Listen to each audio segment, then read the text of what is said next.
With Boruto 2 Blue Vortex Chapter 12, we get a classic example of what the Naruto franchise has hammered home for decades now, which is that a ninja must see through deception, and sadly for Boruto, after looking like an absolute monster for the majority of this time skip story, Boruto has been utterly humbled. This time by Jura, who teaches him the fight is never truly over even when you think you've won. So we pick up where the last chapter left off, and Boruto, he saves Sarada, and he's staring down Hidari in the most brutal of fashions, and he is completely pissed off right now. He's got his sword in one hand, and in the other, he's got the unconscious body of his younger sister Himawari, and he's got his body positioned protectively between Sarada and Hidari. After the last 3 years, where he's had his parents sealed away by Kawaki, he's had his life stolen at the hands of Kawaki, and he's lost his sensei, Boruto is done taking any more losses, and the aura surrounding Boruto right now, it has changed. This is Boruto ready to finally stop holding back, because the threat level is too great to approach all the fights that are ahead of him with a restrained manner like we've seen him do previously. After Boruto sets down Himawari, ordering Konohamaru to watch over her, Hidari goes right in for the kill by trying to cut Boruto's head off, but Boruto, being the swift guy that he is, has already begun moving to block using his sword to stop the attack, and while Hidari is focused on the attack, Boruto's wasting no time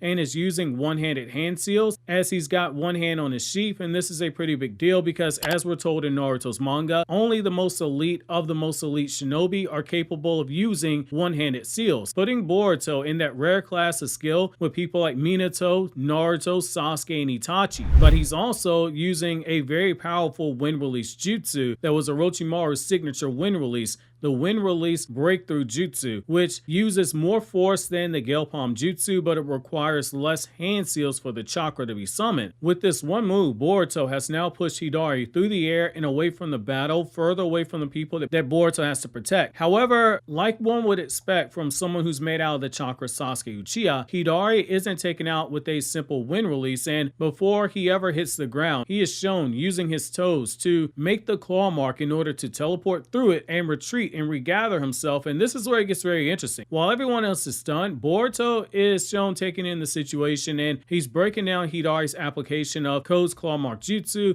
while keeping his sword at the ready to be drawn, and while technically this is the right move for Hidari, it also was an error because Boruto is in that small list of shinobi who have genius level perception, and they only need to see how you use a jutsu once or twice before they begin to start making counter strategies in order to bring you down. For every second that Hidari is in retreat, he's given Boruto the time to calmly process what it is he's seen. Meanwhile, Kawaki and Delta are now at the location where Team 10 were reported to have been in battle, and Delta ends up being the one who clocks Jura's location before Kawaki, and Kawaki is left admitting that Boruto in possession of a space-time jutsu that moves this fast instantaneously, it is a problem. Delta takes the time to ask the sensor unit the most important question, which is where are the members of Team 10 that they were sent to assist as backup, and when you think about it, she's got a really good reason to be concerned for their safety. The members of Team 10, while they aren't weak in any definition of the word, they might be lacking when compared to the current threats, but to different degrees, each of them has surpassed their parents when their parents were the same age, and in the case of someone like Chocho, she surpassed her father from the war. But those levels of power, they are nothing to a threat level like Jura, and Delta definitely knows it. The only thing left standing where Team 10 should be is Jura, and she's basically asking for clarity here. Were the members of Team 10, were they wiped out? And the sensory unit gives her the update that they are currently safe. They're headed back to the village, and that Boruto has appeared with Himawari, and they have joined up with Sarada's location. What's crazy about all this is that Jura is just so unserious right now. He's completely unbothered by the situation. He is standing there with his hands in his pockets. He's not concerned with Kawaki or Delta, and he doesn't really have a reason to be upset or concerned. He already knocked Kawaki unconscious once before. What's Kawaki gonna do in a rematch this soon? This is something that even Kawaki himself knows because he doesn't ever make the attempt to charge Jura. He just stands there in the sky brooding, watching as Jura is taking in the scenery, and he's trying to figure out what is Jura's next move. While it is very smart on Kawaki's end, not rushing to fight someone who is that much stronger than him, it's also telling that someone as quick-tempered as him isn't flying in there blindly because he still remembers that ass whooping he got from a few chapters ago. We then transition back to Boruto's situation situation, and things, they had gotten pretty tense very quickly over there. Konohamaru, once he sees Hidari is gone, is laying into Boruto, telling him that his position hasn't really changed and that Boruto keeps coming to and from the village like nothing has happened 3 years ago. And that's our reminder that, once again, omnipotence, it is still an issue for Boruto to deal with. His good deeds, they don't change the fact that everyone's memories outside of himself, Kawaki, Ada, Damon, Sarada, and Class Rep, they have all been altered. The belief is that Boruto is the adopted son of Naruto who killed Naruto and Hinata, and that Kawaki is the innocent son of Naruto. Just being told the truth, it does not reverse this. Their memories, they will forever stay altered. The only thing they can do is, as Sasuke and Shikamaru have done, trust the information told to them and ignore their memories. It's a tragic reminder that Boruto, for as heroic as he is still seen as a villain in the eyes of Konoha. This leads to Sarada telling Konohamaru once again that he is wrong about Boruto, and for the first time we see Konohamaru silent as he's digesting her words and what his eyes are showing him before he informs Boruto of how Hidari's fighting style is similar to Code, but Boruto's already one step ahead. The time that he spent thinking to himself, he's already thought of a way to combat Hidari, and he tells Nishi to use his sensory skills as a ninja to monitor the claw marks, and he walks him through exactly what he needs to do, and we once again see omnipotence on full display. Nishi is pushing back against Boruto, saying, "Who are you to give me orders?"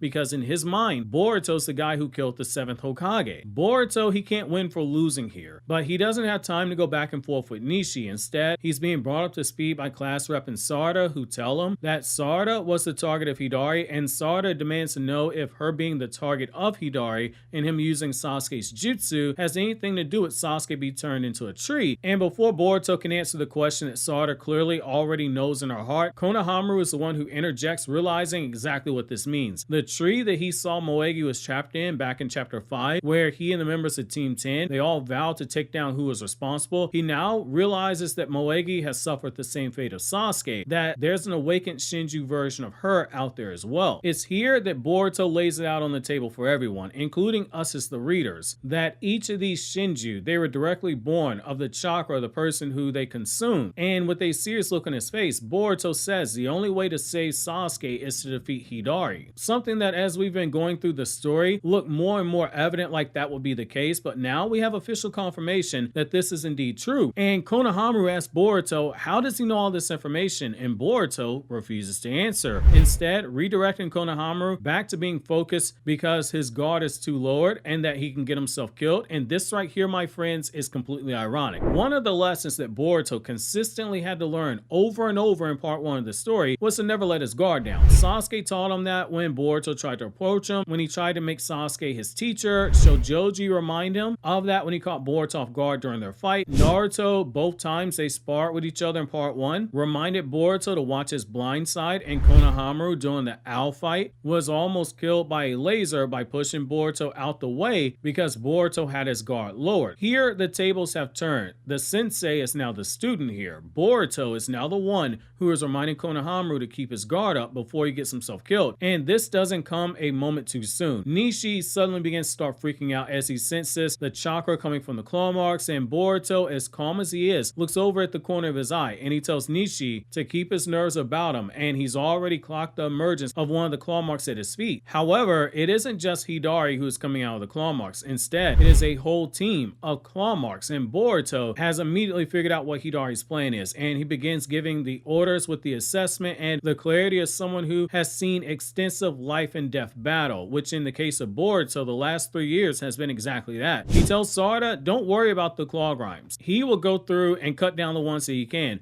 but he just needs her to be on the lookout for Hidari. Instead of trying to help him fight, she needs to only worry about the claw grimes that are approaching her. And it's basically Boruto saying to Sarada, Hidari is trying to use numbers and the element of surprise to get us to react. If you focus on battling and fighting blindly, he's going to blindside you when you least expect it, which you would have to think that is a tactic that Code used in the flashback of chapter 5 when Code was battling Boruto and Sasuke off screen. This leads to Konohamaru telling Class Rep, go ahead and stand back and stay away from the battlefield, basically saying this fight is above your weight class, which that's the right call to make. Last rep in part 1 of the story was not a combatant. In a situation like this, if you can't pull your own weight, you just become a burden to others. Time that they spend worrying about you is time that they could have been spending making sure that the enemy is defeated. It's here that we see Boruto quickly draw his sword and begin to start hacking away at the claw grinds while watching the belts on their bodies, because he knows at any moment more of them can emerge, and even Hidari can emerge if he chooses to. The trauma from that battle with Sasuke, something that he has likely spent the last 3 years replaying that entire fight over and over in his head every night before he goes to sleep, is aiding him right here in this battle where he's fighting alongside Sasuke's daughter,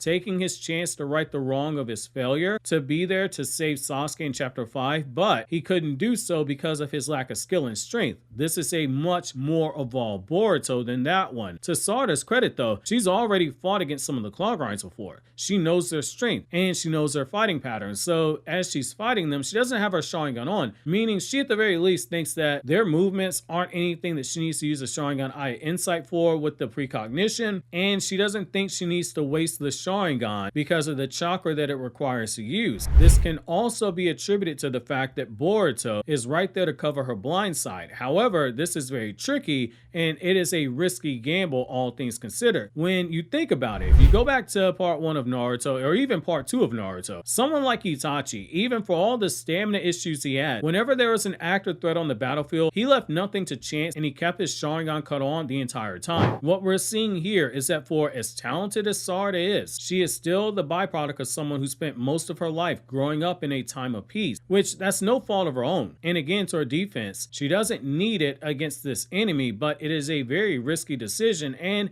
as expected, it's one that bites her almost literally right there on the spot. Hidari has reached his hand through the belts on the stomach of the claw grind that she's fighting, that she's attempting to kick away, and he's pulling himself through it with the intention to devour her, something that could have been prevented now that we know for certainty how the claw marks work and what one of the weaknesses is, which is that when someone emerges through the claw marks themselves, their chakra can be sensed in that split second, which means that someone who has a Sharingan like Sarada, on top of having the precognition, which is now even more advanced due to her having awakened the Mangekyo Sharingan, even if she's only using the 3 Tomo, the effects of the Sharingan precognition and Sharingan Genjutsu are amped up in the 3 Tomo because you've awakened the Mangekyo. She would have been able to see the chakra Hidari emerging through the belt firsthand because the Sharingan can see chakra as a color. However, Boruto's already one step ahead, and so he's thrown the shuriken that has been marked with his flying Raijin seal right into the neck of one of the claw grinds that Hidari is emerging from, and he's got his hand in position to make a Rasengan instantaneously. And this, my friends, is Boruto taking a page out of his grandfather's book by slamming a Rasengan into Hidari's back the same way that Minato did to Obito in volume 53 of the Naruto manga. Whereas Minato used the flying Raijin stage 2 for a faster version due to Kamui, Boruto just uses the basic teleportation and he slams a high-powered Rasengan into Hidari, which destroys his arm before he can begin to start consuming Sarada. This of course leads to Hidari once again retreating and going back into the Ten Tails dimension so he can recover and reconsider his course of action, rethink his plan. And what's interesting is that when Hidari is finished recovering and he's now appearing in the claw marks right behind Boruto and Sarada, we get the reveal of what his special Rinnegan power is. So using his Rinnegan, he can produce as many claw marks as he wants, which that makes it much more difficult to fight him, and it explains how the claw mark that got behind Sarada in chapter 11 was suddenly there when previously it had not been behind her. It's because he used his Rinnegan power. It's Hidari's Rinnegan power, and Sarada, she tries to come up with a plan to use Boruto's ability to fly, thinking that if Boruto is in the sky, he can see where Hidari is going to emerge from, and Boruto can just fly down and slam a Rasengan into him. And to a certain degree, it makes sense. However, Boruto shoots it down for 2 primary reasons. Number one, Hidari can't fly. There's no need for Boruto to take to the air. And then number two, the unspoken reason is that Boruto, he's not going to do something as risky to use Sarada as bait. He is still very much protective of her because of Sasuke's request that Boruto protects Sarada. Even if it means just a few seconds, Boruto's not going to allow that. The moment that Hidari was on her, he didn't hesitate to teleport directly to her. So if he's in the air, it's going to take longer to just fly down. And if he uses the flying Raijin to teleport to her, assuming she's holding a marker, he's just wasting his chakra. Instead, Boruto gets right down to business by saying he's seen enough with Hidari, and so he's going to use a full version of the Rasengan Uzuhiko to kill Hidari in one blow. That way, they don't have to worry about the claw marks. And so Boruto explains to her how this jutsu uses the chakra of the planet and the rotation of the planet to amp up the Rasengan, revealing that the jutsu doesn't have a limit to how strong it can become. What Boruto gave her here was a pretty simplified version explanation, but I got a video that I'll be dropping in less than 2 months for the Ninjutsu Handbook playlist on the channel that breaks down exactly how Boruto uses chakra of the planet and the concept behind the Rasengan Uzuhiko, because there's still some confusion with that jutsu. That video is currently on Patreon, so if you want it early, you can become a member and you can watch it there. However, one interesting thing there is that Boruto reveals some information that we previously did not know about this jutsu, which is that the use of the Rasengan Uzuhiko requires him to draw on the chakra of the planet through his feet. So he's got to remain stationary on the ground, so he cannot fly. But also, he doesn't need to fly due to the fact that Hidari can't fly either, which for someone like Jura and Kawaki, people who can fly, Boruto has just revealed a major weakness to the Uzuhiko. The time that he needs to gather the maximum output and the fact that he needs to stay grounded, those are weaknesses that can be exploited by people who can fly. And it's just as Itachi told Naruto in the war. Every jutsu has a weakness. You just have to remain calm and keep your eyes open, that way you see the weakness when it presents itself. This leads to Konohamaru stepping in to use his wind release Rasen barrier jutsu to stop Hidari from landing a Chidori on Boruto from behind, and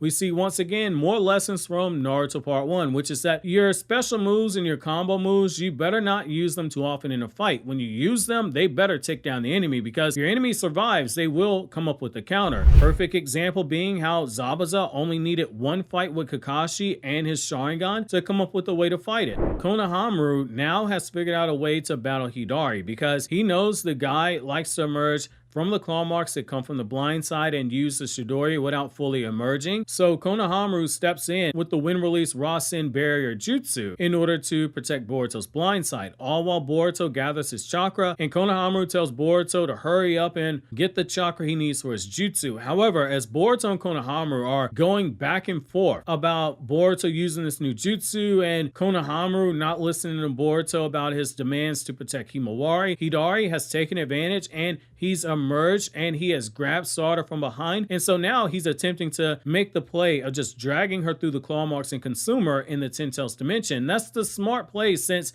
he can't win this fight because he's outnumbered. But like Konohamaru, Sarada, she's caught on to Hidari's methods, and so this time she is prepared. She quickly weaves the hand signs for the Chidori stream, and she shocks Hidari until he releases her, which is our sign that she has continued the lightning release training that Sasuke worked with her on part 1 of the story, because she has now pulled out one of Sasuke's signature Chidori variants. She then follows up with her element of surprise by using her superhuman strength that she gets from her mother by hurling Hidari towards Boruto, and she tells Boruto, use that jutsu you were just bragging about. And what we're seeing here is that Sarada has used the information Boruto gave her to put this whole plan into play. Hidari is basically too high up to use the claw marks to escape, and he can't fly like Jura or Boruto or Kawaki, and so Boruto at this point unleashes the Rasengan Uzuhiko at max output, even though it's not fully complete. The jutsu has not gathered all the chakra, and this is where you have to sit down for a moment. Boruto wasn't lying when he told Code that killing Code would be easy. He nearly still killed the guy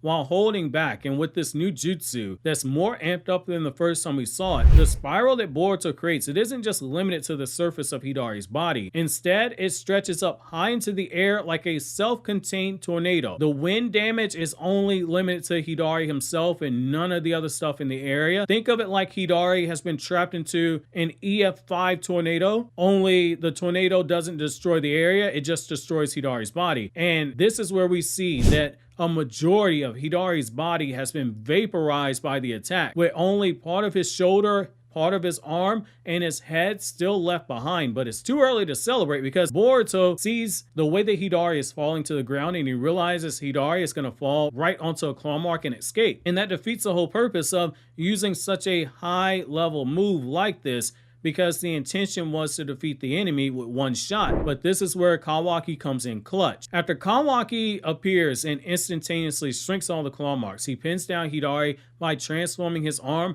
into that wood-release ninja tech appendage that Kawaki uses, and he quickly fires off a chakra blast to destroy Hidari right on the spot. And this, my friends, is Kawaki acting like that one party member in a role-playing game where they just swoop in at the last minute to dish out the final blow and take the bulk of the experience points for the battle and get whatever rare item that the boss dropped that the person who beats them gets, which in this case, it's a rare item that is a chakra fruit, but it has spikes on it and it has a Rasengan, and for an now unexplained reason, it flies into Boruto's hand, and Boruto immediately shows it to the toad that's hidden inside of his collar, and Kashi and Koji reveals that this is the item that they've been looking for. It's called the Thorn Soul. But the Thorn Soul, what it is, the story doesn't tell us right now just yet. We have to wait a little bit longer. The only thing that you know as of this moment is that the Thorn Soul can be used to save Sasuke, who's now been turned into a tree, which also by extension can save the other people who've been turned into awakened Shinju. But then out of nowhere, Kawaki suddenly grabs Boruto by the collar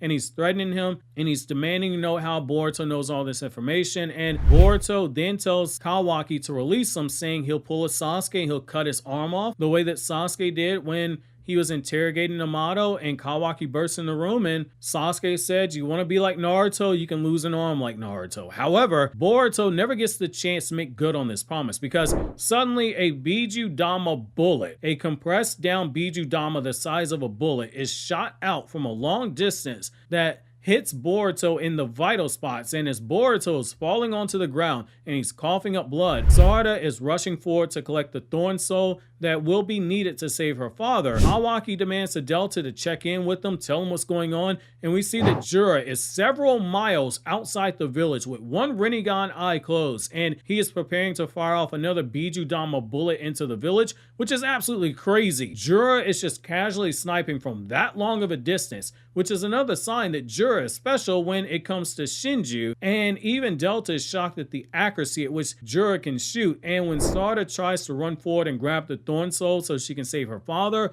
Sarada gets shot right there in the arm and she is taken out of the fight. This leads to the Thorn Soul being summoned by Jura, and Jura utters the same words that Jigen did to Sasuke when they fought, which is where he said the most dangerous between Naruto and Sasuke was Sasuke. Jura declares Boruto the more dangerous between Boruto and Kawaki because of his knowledge of the Thorn Soul, and says that he has to kill Boruto and that Kawaki is good enough to be used as bait to produce a chakra fruit, where he isn't wrong here. Kawaki is 100% Otsutsuki now. He is as good as anything to be fed to a Ten Tails, but prior to this, Jura had no intention of going after Kawaki, but now he's got no choice. Boruto in the last 3 years has learned way too much, which leads to Jura preparing to make his next move. While this is a very action-heavy chapter, meant to set Boruto up winning very slowly over those who doubted him like Konohamaru, it was also meant to give us a plot twist surrounding the Thorn Soul and give us a subversion of expectations by having Boruto use his max output Rasengan Uzuhiko